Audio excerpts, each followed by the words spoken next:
হয়, তারপর তাদেরকে জয়েন কিভাবে করলে ওই বড় জিনিসটা তৈরি হবে সেটা শিখতে হয়, একই নয়? তাহলে রিডাকশনিজমই হচ্ছে সেই কথার মানে। তাহলে রিডাকশনিজমের মানে কি বলছে? To study a large system using properties of its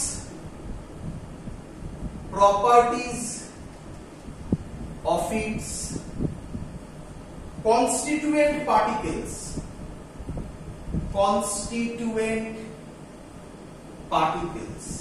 বলো সবাই বুঝলে কিনা? To study a large system, একটা লার্জ সিস্টেমকে স্টাডি করতে গেলে তার প্রপার্টিজ, কার প্রপার্টিজ স্টাডি করতে হবে? যে সিস্টেমটা কি কি দিয়ে তৈরি, কনস্টিটিউয়েন্ট পার্টিকেলস কি কি দিয়ে তৈরি, সেগুলোকে স্টাডি করলে তারপরে আমরা একটা বড় সিস্টেমকে স্টাডি করতে পারবো। এর নাম রিডাকশনিজম। তাহলে দুটো ফেনোমেনা খুব ইম্পর্টেন্ট, বেসিক প্রিন্সিপাল বলা হয়, ইউনিফিকেশন এন্ড রিডাকশনিজম। ক্লিয়ার? পরীক্ষায় আসবে না, যা বললাম পরীক্ষায় আসবে। হ্যাঁ বলো।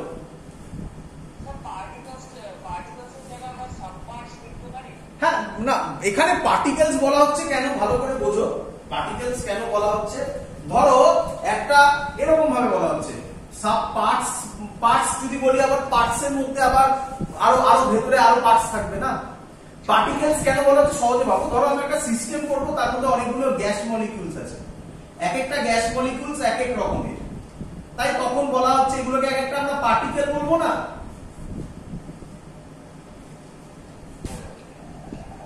তার জন্য বলা হচ্ছে কনস্টিটিউয়েন্ট পার্টিকেলস। ক্লিয়ার? চল এবার আমি যেটা বলছি সেটা ইম্পর্টেন্ট, ফিজিক্সে তো ইম্পর্টেন্ট অতটা নয়, কেমিস্ট্রিতে তোমরা এই ওয়ার্ডটা খুব শুনবে ভালো করে। এবার ইম্পর্টেন্ট, আস্তে আস্তে ইম্পর্টেন্ট জায়গায় ঢুকছি আমরা। এটাকে বলা হয় স্কোপ অফ ফিজিক্স। কি বলে?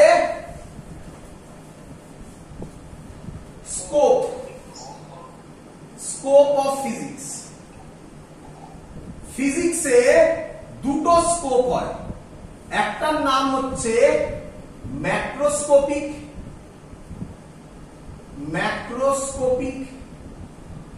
আরেকটার নাম মাইক্রোস্কোপিক। ওই যে এক্ষুনি কেউ আমাকে কোশ্চেন করলে একজন, যে প্লেন যে আগে আঁকা হয়েছিল ওটা আর্ট, মানে প্লেন তৈরি হওয়ার আগে প্লেন আঁকা হয়েছিল, ওটা কি আর্ট না সায়েন্স? ওটার যেমন একভাবে অ্যান্সার দেওয়া সম্ভব নয়। যারা আর্টস নিয়ে পড়ছে তারা বলবে ওটা একটা ভালো আর্ট, যারা সায়েন্স নিয়ে পড়বে তারা বলবে কি করে আগে আইডেন্টিফাই করলো যে এরকমই দেখতে হবে। তো এরকমই জিনিস স্কোপ অফ দা ফিজিক্স দু রকম হয়, একটা হচ্ছে ম্যাক্রোস্কোপিক আর একটা হচ্ছে মাইক্রোস্কোপিক। আমরা যদি ওপর দিয়ে দেখি, বড় বড় পার্টসে দেখি, তাহলে তাকে বলবো ম্যাক্রোস্কোপিক। আর ছোট ছোট পার্টসে যদি দেখি তাহলে তাকে বলবো, বলো, মাইক্রোস্কোপিক। বাট আমি জিনিসটাকে আরো সুন্দরভাবে সাজিয়ে দিচ্ছি, হ্যাঁ আবার বলছি, আমরা কোন জিনিসকে যখন ওপর দিয়ে পড়াশোনা করব, বড় জিনিস নিয়ে পড়াশোনা করব, এক্সাম্পল বলি সব থেকে ভালো হবে। তো আমরা ক্লাস 11 এও পড়েছি মেকানিক্স, নাম শুনেছো?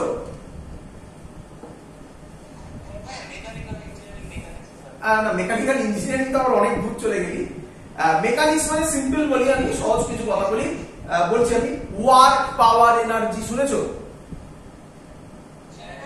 এগুলোকে বলা হয় এটা মেকানিক্স এর আন্ডারে, এগুলোকে বলা হয় ম্যাক্রোস্কোপিক পয়েন্ট অফ ভিউ। মাইক্রোস্কোপিকটা বলে রাখি, আমি লিখবো একটু বাদে। মাইক্রোস্কোপিক হচ্ছে কোয়ান্টাম ফিজিক্স কে বলা হয়। মাইক্রোস্কোপিকের আন্ডারে কি পড়ে? Atoms, nuclei. বুঝতে পারছো আমার কথাগুলো? এবার ক্লিয়ার? তো ম্যাক্রোস্কোপিকের আন্ডারে আমরা কি কি পড়াশোনা করব? মেকানিক্স, ক্লাস 11 এ প্রচুর পড়াশোনা করব, কত লিখবো আমি, সেগুলো লিখে টাইম ওয়েস্ট হবে। সিলেবাস তো আমি তোমাকে আগেই বলে দিয়েছি, যখন হবে তখন বলবো। আমি কিছু এক্সাম্পল দিচ্ছি। থার্মোডাইনামিক্স, এটাও পড়বো আমরা। থার্মোডাইনামিক্স তোমাদের কেমিস্ট্রিতেও আছে, ফিজিক্সেও আছে। মেকানিক্স, থার্মোডাইনামিক্স ক্লাস 12 এ পড়বো। আরো অনেক কিছু হয়, অপটিক্স, তাই নাকি? লাইট নিয়ে অপটিক্স, তাই না? এগুলো সব ম্যাক্রোস্কোপিক, মানে এই যে বললাম বড় জিনিস নিয়ে ভাববো। যেমন একটা সহজ কথা বলি, থার্মোডাইনামিক্সে আমরা লাস্টে যেটা নিয়ে পড়বো, সেকেন্ড ল অফ থার্মোডাইনামিক্স, সেখানে আমরা পড়বো ইঞ্জিন। কি পড়বো? ইঞ্জিন। বলছিলাম না গাড়ির ক্ষেত্রে, হ্যাঁ ইঞ্জিন, একদম ইঞ্জিন পড়বো। তাহলে ইঞ্জিন বড় ভিউ, তাহলে সেটাকে বলা হয় কি view? Macroscopic point of view. Clear? মাইক্রোস্কোপিকটা বলি আরো ক্লিয়ার হবে। হ্যাঁ বা একদম একদম ভেরি গুড, ঠিক ধরেছো। কোথাও কোথাও লেখা থাকে, এই ওয়ার্ড গুলো বোঝাবো বলেই সব আজকে এগুলো শেখাচ্ছি। এগুলো আমি নাও শেখাতে পারতাম, প্রচুর জায়গায় এগুলো বলাই হয় না, বাট না, এগুলো তোমাদের বইয়ের মধ্যে আছে, একটু জানতে হবে। যখন শুরু করব আমরা 0 থেকে শুরু করব, করে 100 এ যাব। ক্লিয়ার? মাইক্রোস্কোপিক বলে আরো ক্লিয়ার হবে। মাইক্রোস্কোপিকে যে ফিজিক্সটা হয় সেটাকে মেইনলি বলে কোয়ান্টাম ফিজিক্স। কি ফিজিক্স বলে? Quantum physics. জানো কেউ কেউ না কোয়ান্টাম ফিজিক্সকে ভুতুড়ে ফিজিক্সও বলে। হ্যাঁ, ভুতুড়ে ফিজিক্স। হ্যাঁ, আচ্ছা কেন? পুরো কথা বলবো না, পুরো কথা ক্লাস 12 এর জন্য বাঁচিয়ে রাখতে হবে। পুরো কথা ক্লাস 12 এর জন্য বাঁচিয়ে রাখতে হবে। কিছু কথা বলি, তোমরা অনলাইনে শপিং করো অনেকে? আজকে অনলাইন সাইটে গিয়ে নেটে লিখবে ঘোস্ট ডিটেক্টিং মেশিন, দেখবে তোমার বাড়িতে ডেলিভারি দিয়ে যাবে। 3 থেকে 4,000 টাকা দাম। তো এই সব জিনিস আমি একটা এক্সাম্পল বললাম, যেটা সহজ ল্যাঙ্গুয়েজে বোঝানোর জন্য। তুমি ভেবো না আচ্ছা স্যার ঘোস্ট ডিটেক্টিং মেশিন শিখে গেলাম, কোয়ান্টাম মেকানিক্স শিখে গেছি। ওরে বাবা, না রে বাবা, কোয়ান্টাম মেকানিক্স খুব ডিফিকাল্ট একটা কনসেপ্ট, খুব ডিফিকাল্ট।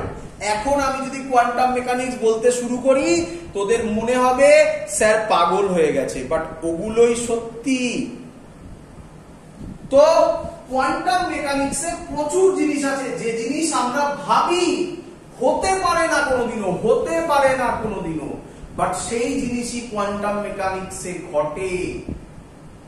তো আর যত আমরা এগোবো আস্তে আস্তে আমি বলবো, যেমন কেমিস্ট্রিতে তুমি পড়বে হাইজেনবার্গ আনসার্টেনিটি প্রিন্সিপাল, আগেই পড়বে, 11 পড়বে। হ্যাঁ, হাইজেনবার্গ আনসার্টেনিটি প্রিন্সিপাল। সেখানে যে কথাটা বলবে তার মানে হচ্ছে electron behaves as a cloud. আমি ওপর দিয়ে বলছি electron behaves as a cloud. তার মানে ইলেকট্রন মেঘের মতো আচরণ করে। তার মানে কি জানো? তার মানে তুমি এখন আমার সাথে বসে ক্লাস করছো, আবার তুমি এখন, বা দরকার ওরকম ভাবে না বলে এরকম ভাবে বলি, তুমি এখন বাড়িতে টিভি দেখছো, আবার তুমি এখন দার্জিলিং এ ঘুরতেও, মানে দার্জিলিং এর পাহাড়ও দেখছো দার্জিলিং এ বসে। হতে পারে?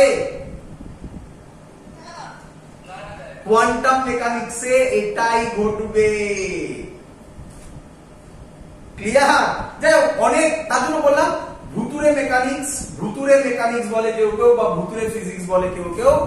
এটা ক্লাস 12 এ আমরা পড়বো, সেখান থেকে এবার ক্লিয়ার হবে। সেখানের মধ্যে যে জিনিসগুলো আছে তার নাম অ্যাটমস। অ্যাটমস বুঝতে পারছো? অ্যাটমস মাইক্রোস্কোপিক হবে না ম্যাক্রোস্কোপিক হবে? এবার নিজের আইডিয়া করে বলো।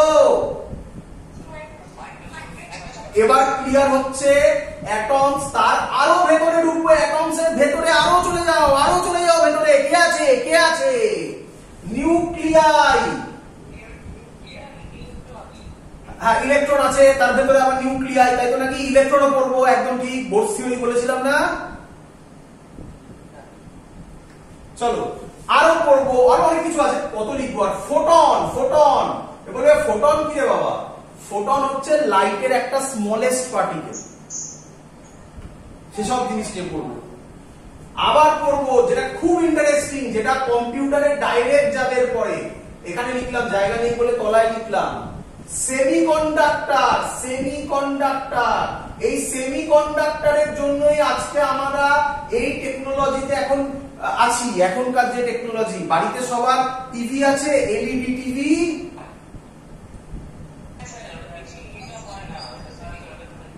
একজন আবার কথা কেটে গেছে, শুনতে পাইনি, আবার। হ্যাঁ বাবা,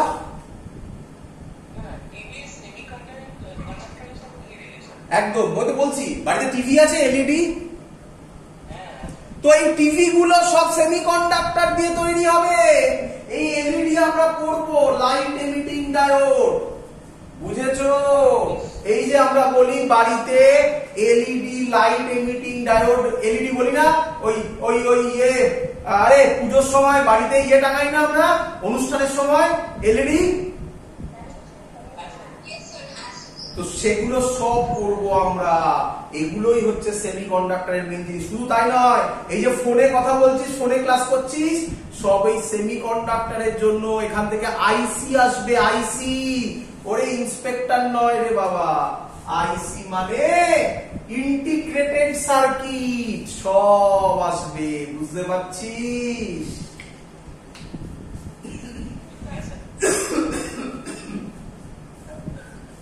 বুঝলি? চল, আচ্ছা, ভালো তো। নেক্সট, হ্যাঁ বল, শুনছি শুনছি বাবা।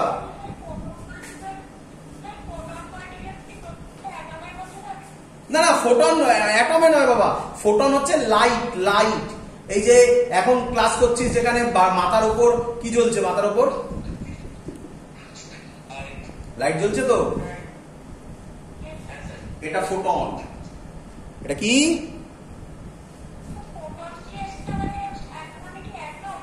না না, ফোটন হচ্ছে এক ধরনের পার্টিকেল। ফোটন হচ্ছে লাইটের এক ধরনের স্মলেস্ট পার্টিকেল। বলেছিলাম না ভিতরে ফিজিক্স, এক্ষুনি বলবি স্যার পাগল হয়ে গেছে। শোন পাগলের কথা, শোন। ফোটনের মাস কত জানিস? রেস্ট মাস 0। কি বলছেন স্যার? আর বাদ দে, এখন পরে দেখা যাবে। হ্যাঁ সব পরে দেখা যাবে, যখন হবে তখন বলবো। তো বললাম না ভুতুরে ফিজিক্স এমনি এমনি বলেছিলাম। থাকুক ওপর দিয়ে, এখন ক্লিয়ার?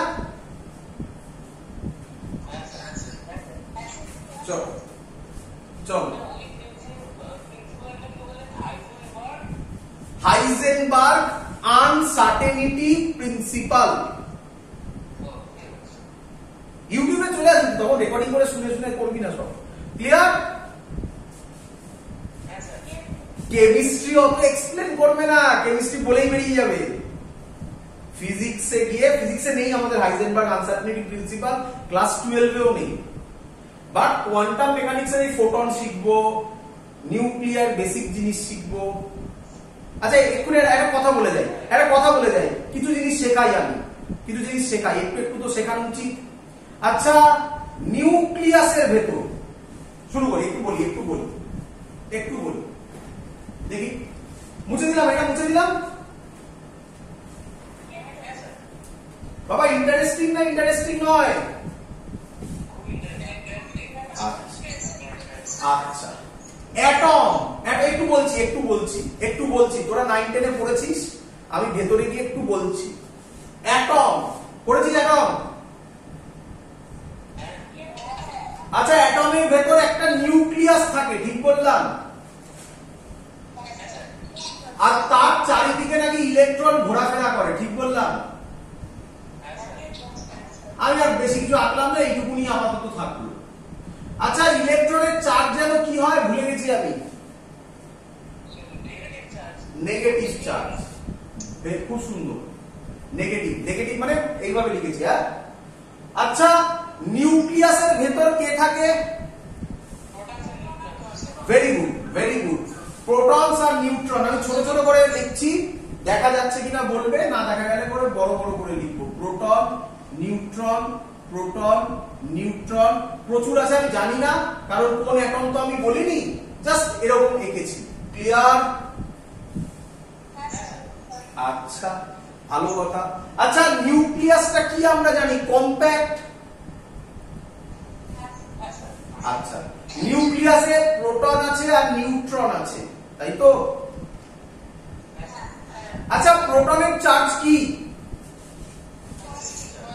প্রোটনের চার্জ কি? হ্যাঁ, প্রোটনের চার্জ পজিটিভ, পজিটিভ। আচ্ছা নিউট্রনের চার্জ কি? নিউট্রাল বা নো চার্জ, তাই তো? আচ্ছা তাহলে পজিটিভ, পজিটিভে কি ফোর্স কাজ করার কথা? অ্যাট্রাকশন না রিপালশন? তাহলে কি করে আপনি বললেন, তোমরা কি করে বললেন নিউক্লিয়াস একটা কম্প্যাক্ট? নিউক্লিয়াস তো তাহলে ভেঙে যাওয়ার কথা।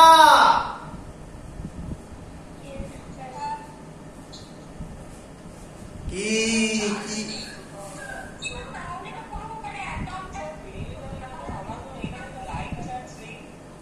আবার বলছি, আবার বলছি, ভালো করে শুনুন, আবার বলছি। এই হলো আমার নিউক্লিয়াস। নিউক্লিয়াসে প্রোটন আছে, নিউট্রন আছে, প্রোটন আছে, নিউট্রন আছে, প্রোটন আছে, নিউট্রন আছে, তাই তো? হ্যাঁ হ্যাঁ হ্যাঁ,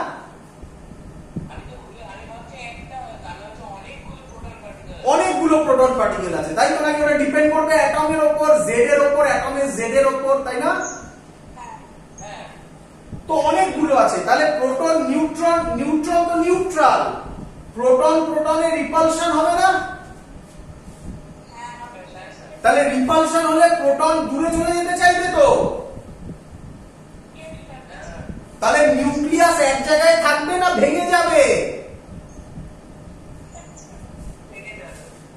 অ্যান্সার কিন্তু হ্যাঁ,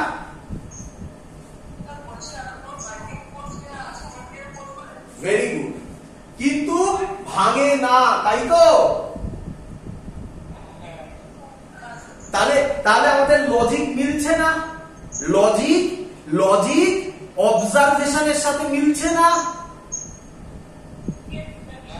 বলেছিলাম না যে তুমি আপেল গাছের তলায় পড়ে বই পড়ছো, ওপর থেকে আপেল পড়লো, বাড়িতে এসে মাকে বললে সব বডি নিচে পড়ে। তাহলে অবজারভেশন কি বলছে, লজিক কি বলছে? রিপালশন হয়ে ভেঙে যাওয়ার কথা, বাট অবজারভেশন কি বলছে? ভাঙে না। কেউ একজন বললে, তার অ্যান্সার দিয়েছো, আমরা লিখতে চলবো এক্ষুনি ওটাই। তার নাম, ওখানে এক ধরনের নতুন ফোর্স কাজ করে, তার নাম স্ট্রং নিউক্লিয়ার ফোর্স। আসছি আমি, চিন্তা নেই, আমি সেটা নিয়ে ডিটেলসে বলবো, আসছি আমি। তো বুঝতে পারছো এইসব অদ্ভুত অদ্ভুত জিনিস এখানে কাজ হয়, তাই এর নাম বলো, কি নাম? Quantum mechanics. একটা আইডিয়া, মোটামুটি আচ্ছা আইডিয়া দিতে পেরেছি? চলো চলে আসো আবার ব্যাক করে। আচ্ছা এবার আমি যেটা বলতে চলেছি সেটা খুব ইম্পর্টেন্ট জিনিস, সেটা খুব ইম্পর্টেন্ট জিনিস, খুব ইম্পর্টেন্ট। এবার যেটা বলছি পরীক্ষার জন্য ইম্পর্টেন্ট। লিখবে fundamental forces in nature. Fundamental forces in nature. এটা ইম্পর্টেন্ট জিনিস বাবা, এটা ইম্পর্টেন্ট জিনিস, এটা ইম্পর্টেন্ট জিনিস, পরীক্ষার জন্য ইম্পর্টেন্ট। আচ্ছা তোমরা 9-10 এ প্রচুর ধরনের ফোর্স পড়েছো, এক্ষুনি কথা উঠলো ওটা নিয়ে, কুলম্ব ফোর্স পড়েছিলে? গ্র্যাভিটেশনাল ফোর্স পড়েছিলে? ফ্রিকশন ফোর্স পড়েছিলে? স্প্রিং ফোর্স পড়েছিলে? না, spring spring spring spring elasticity, একদম একদম স্প্রিং ফোর্স। যাই হোক, না পড়লেও ঠিক আছে, কিছু চিন্তা নেই। আচ্ছা, কত ধরনের ফোর্স হয় তোমার মনে হয়? প্রচুর।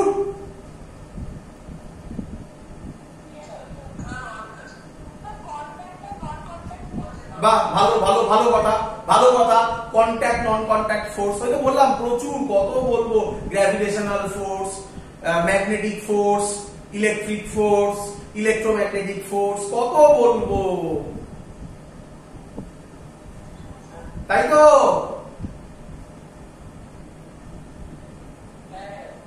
আচ্ছা, তাহলে এবার দেখো, ফিজিক্সে যা বলেছি সেটা অ্যাপ্লাই করছি। এর নাম ইউনিফিকেশন। কি নাম? ইউনিভার্সে মাত্র 4টে ফোর্স আছে। কটা? বাকি সবাই কেউ এর ভাই, কেউ এর বোন, এইসব হবে। কটা ফোর্স আছে তাহলে? 4টে। দেখো কি কি ফোর্স। নাম্বার 1 লিখবে গ্র্যাভিটেশনাল ফোর্স। তাহলে এবার যখন বন্ধুরা জিজ্ঞাসা করবে কত ধরনের ফোর্স, কি প্রচুর না মাত্র 4টে? মাত্র 4টে গ্র্যাভিটেশনাল ফোর্স। আসবো আসবো, আমি লিখছি সব, শুনতে থাকো। গ্র্যাভিটেশনাল ফোর্স, প্রথম ফোর্সের নাম গ্র্যাভিটেশনাল ফোর্স। তোমরা সবাই জানো গ্র্যাভিটেশনাল ফোর্স কি হয়, ফর্মুলা আশা করি সেটা হচ্ছে Gm1m2 বাই r²। জানো এটা তোমরা সবাই?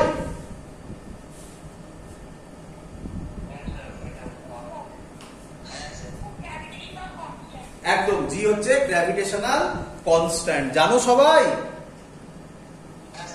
আচ্ছা, জানলে ভালো, না জানলেও চিন্তা নেই, না জানলেও চিন্তা নেই। আমি আগেও বলেছি গ্র্যাভিটেশন চ্যাপ্টার আমরা পড়াবো, বলেছিলাম তো।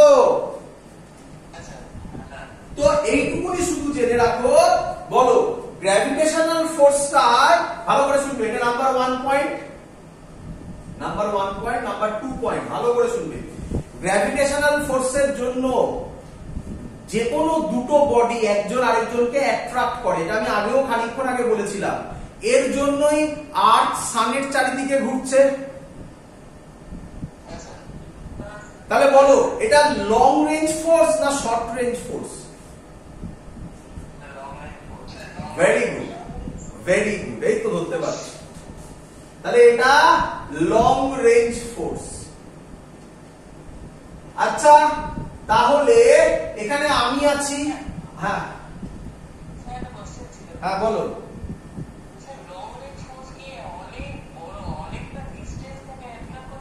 একদম একদম, অনেকটা ডিস্টেন্স থেকে অ্যাট্রাক্ট করতে পারে। ক্লিয়ার? হ্যাঁ,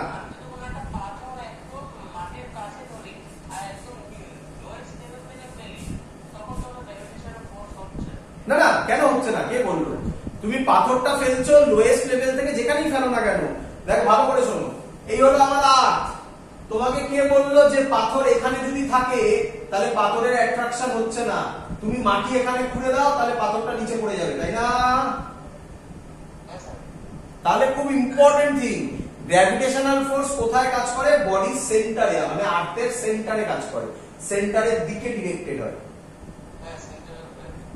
এবার কেন পড়ছে না? কারণ উপরে সারফেস আছে, ওর ওপর পড়ে যাচ্ছে, তখন ও ওপর দিকে একটা নরমাল রিঅ্যাকশন দেবে। এগুলো আমরা সব মেকানিক্সে পড়ব। ক্লিয়ার? চলো। হ্যাঁ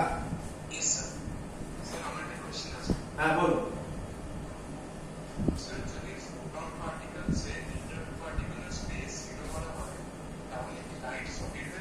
শুনতে পাই না, আরেকবার।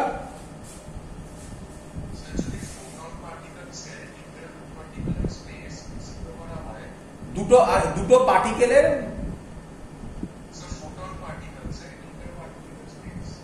ফোটন পার্টিকেলসের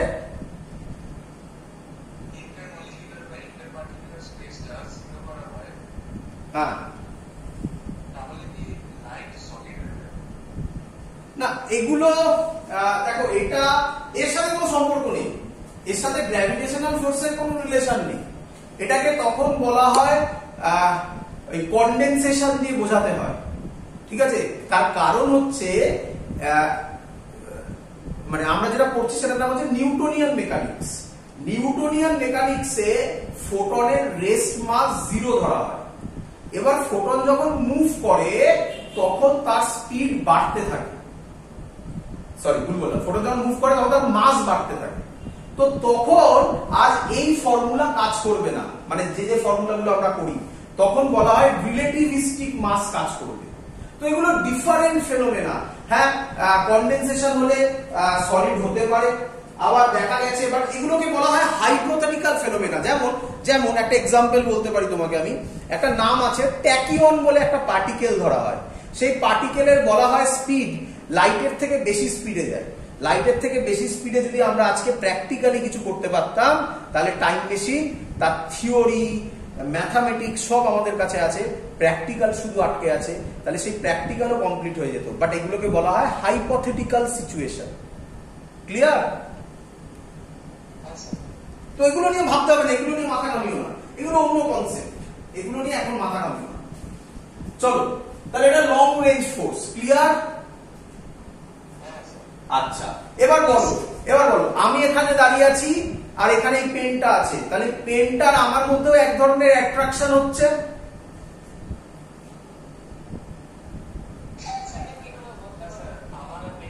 সবার মধ্যে হয়, বাট আমরা সেটা ফিল করতে পারছি। তাহলে বলো এই ফোর্সটা স্ট্রং ফোর্স না উইকেস্ট ফোর্স? খুব উইকেস্ট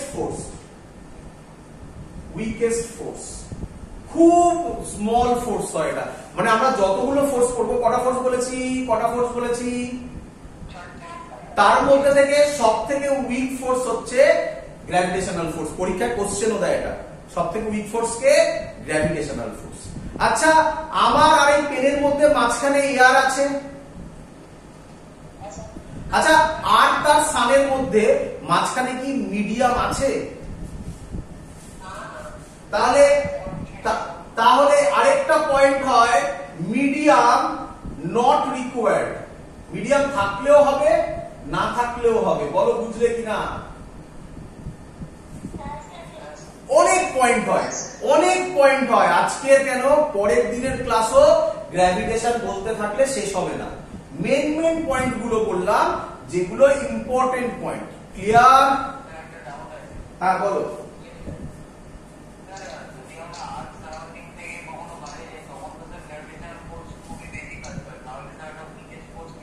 না, যখন আমরা বাইরে যাই তখন বেশি কাজ করে কোথা থেকে, মানে ক্যালকুলেট করে দেখতে হবে।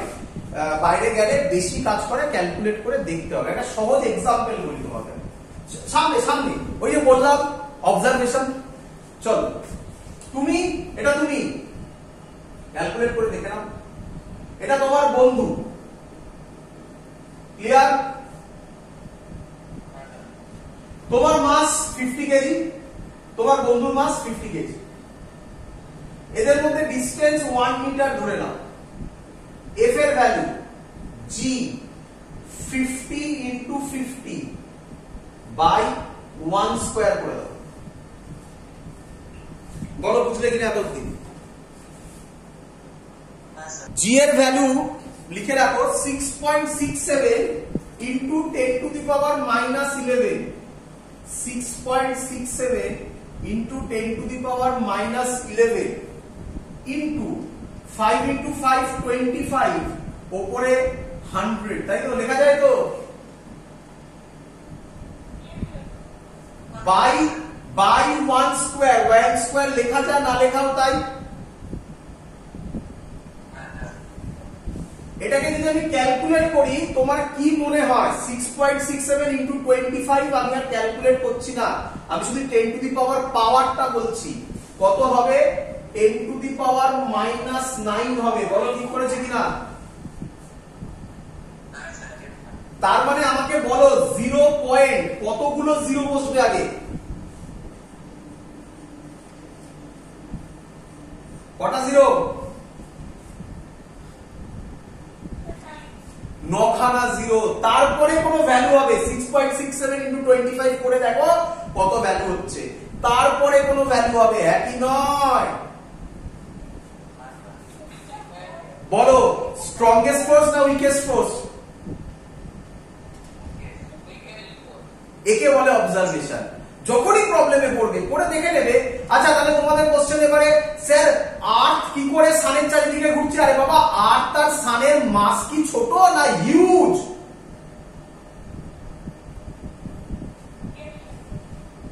আর্থ আর সানের মাস যেহেতু হিউজ, তাই ফোর্সটাও তখন প্রচুর বড় হয়ে যায়। ক্লিয়ার? হ্যাঁ হ্যাঁ, এটা আচ্ছা ইউনিট শেখাবো, ইউনিট নিয়েই আজকের লাস্টের দিকে ক্লাস যাব, ওগুলো শেখাবো কিভাবে ইউনিট বার করতে হয়। আমি এখন বলে দিতে পারি কিন্তু তোমরা বুঝবে না, তোমরা ভাববে মুখস্থ। না, মুখস্থ নয়, সহজে বার করা যায়। জি এর ইউনিট হবে newton metre square per kg square. G এর unit newton metre square per kg square. কিভাবে বেরোলো তার টেকনিক শেখাবো, এর জন্য চ্যাপ্টার আছে, চিন্তা নেই, সব পড়াবো, স্যার পড়াবে, শেখাবো এটা আমি। ক্লিয়ার এত অবধি? চলো আচ্ছা, তাহলে এটা হলো নাম্বার 1 ফোর্স। সেকেন্ড ফোর্স দেখো, সেকেন্ড ফোর্স হচ্ছে week nuclear force. Week nuclear force. এখানে স্টুডেন্টরা ভুলটা করে, কি ভুল বলতো? নামই লেখা আছে দেখো উইক নিউক্লিয়ার ফোর্স, তাহলে কি উইক নিউক্লিয়ার ফোর্স মানে অবভিয়াসলি এটাও উইক ফোর্সই হবে, কিন্তু এর থেকেও উইক কে? গ্র্যাভিটেশন। আমি পরপর করে লিখছি, মানে এটা সব থেকে উইক, এটা তারপরে উইক, তারপরে ইলেকট্রোম্যাগনেটিক, ওটা আরেকটু এর থেকে বেশি স্ট্রং, তারপরে এটা সব থেকে বেশি স্ট্রং। আমি পরপরই লিখবো। ক্লিয়ার? আচ্ছা, উইক নিউক্লিয়ার ফোর্স কোথায় হয়? উইক নিউক্লিয়ার ফোর্স আমরা খুব কম জায়গাতেই করব। উইক নিউক্লিয়ার ফোর্স জেনে রাখো, এখন বুঝতে পারবে না, লিখে রাখো, শুধুমাত্র ক্লাস 12 এ আছে তখন বোঝাবো। উইক নিউক্লিয়ার ফোর্স হয় বিটা ডিকের সময়। এবার বিটা ডিকে মানে কি সেগুলো তখন বোঝাবো, এখন জাস্ট লিখে রাখো, এগুলো অত ইম্পর্টেন্ট নয়, জাস্ট নামগুলো মনে রাখবে। গ্র্যাভিটেশনাল ফোর্স, তারপর হচ্ছে উইক নিউক্লিয়ার ফোর্স। কোথায় হয়? বিটা ডিকের সময় হয়। ক্লিয়ার? আচ্ছা, নাম্বার 2, এটা লং রেঞ্জ ফোর্স ছিল, এটা শর্ট রেঞ্জ ফোর্স। এটা শর্ট রেঞ্জে কাজ করে। কত রেঞ্জ সেটাও লিখে দিচ্ছি, 10⁻⁻14 মিটার থেকে 10⁻⁻15 মিটার। সাবধান, 10⁻